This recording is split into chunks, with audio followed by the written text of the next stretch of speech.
The Arado aircraft manufacturing firm created the first fully functional jet bomber in aviation history. The plane was first put into service as a reconnaissance plane. Its first combat mission was to be flown above Normandy, taking images of supply depots and troop movements of the enemy. In this video, we're going to see why the world's first jet bomber, the Arado Ar-234, is more terrifying than you think. We're going to look at its amazing history, its different variants, and why it was retired so soon despite its powerful capabilities. So be sure to stay with us until the end.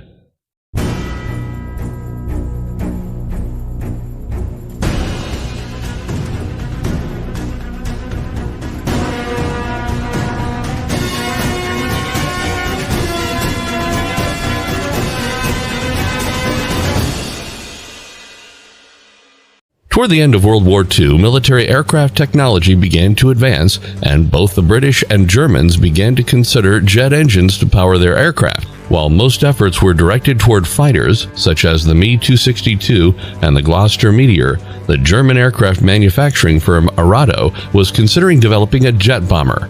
What they created would go on to become the world's first operational jet bomber, with over 200 constructed prototypes. With a mesmerizing speed of 456 miles per hour, it could outrun most of the Allies' airplanes. It was in late 1940 that the German Air Ministry began looking into a contract for long-range, jet-powered reconnaissance aircraft, which is where the AR-234's origins may be found.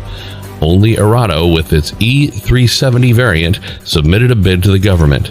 The AR-234 was initially proposed in 1940, and the first of 8 prototypes was flown for the first time in 1943. Variants. Number 1. Skid trolley variant. Arado developed the first airplane to have a trolley, which was intended to be retained on board throughout flights, but as pilots realized how risky it was to land with it, was eventually abandoned. 2. AR-234B. This aircraft was a single-seat twin-engine jet bomber. As seen on the final prototype, the first AR-234B model would eventually be equipped with a narrow-track undercarriage. The AR-234B was swiftly put to use, and its pilots quickly proved the capabilities of jet aircraft. 3. AR-234C. The AR-234C was designed with 4 lightweight engines for the purpose of better takeoff and climbed altitude performance. But these models never went on to be fully functional because Germany had surrendered before these could have been completed. Services in combat. In late 1944, the AR-234B entered service and quickly became the primary service aircraft. Early skid trolley variations served as a useful purpose in reconnaissance missions. The skid trolley aircraft were so fast that anti-aircraft fire missed or never had an opportunity to hit them, quickly earning the Blitz nickname because of the speed with which they photographed the Normandy bridgehead.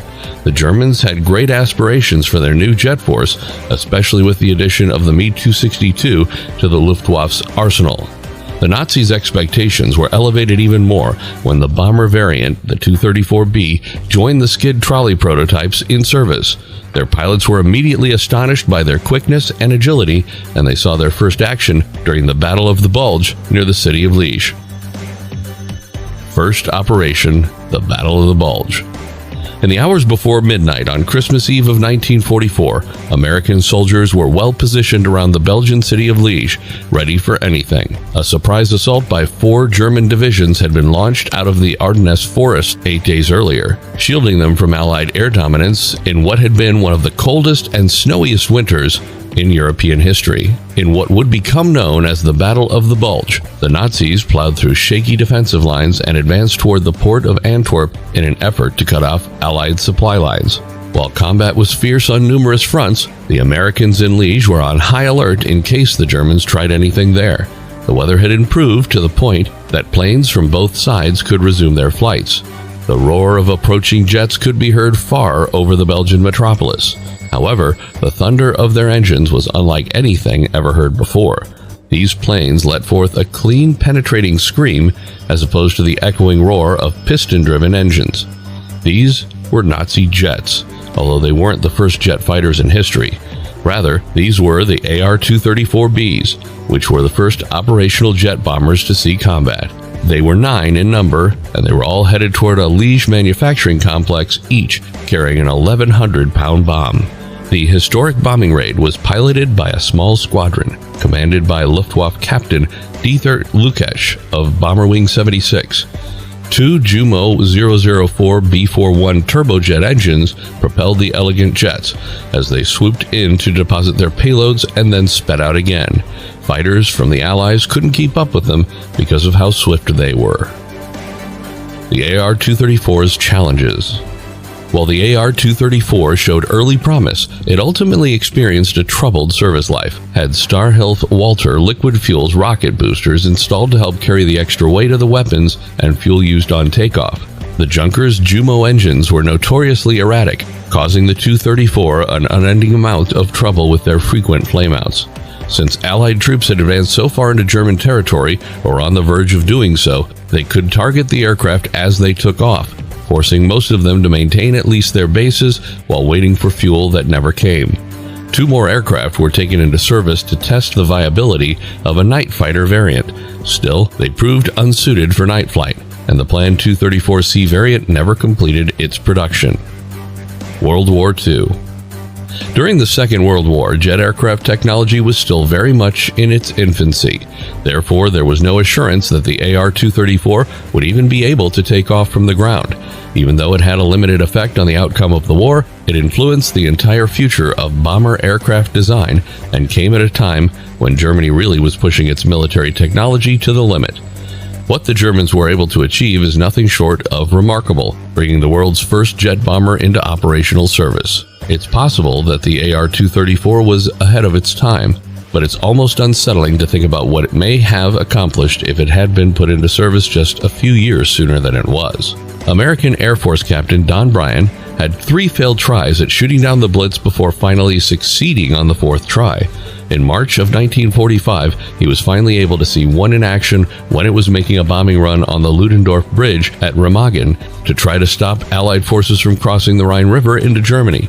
Bryan utilized this opportunity to observe the jet bomber brake in a tight turn after releasing its cargo.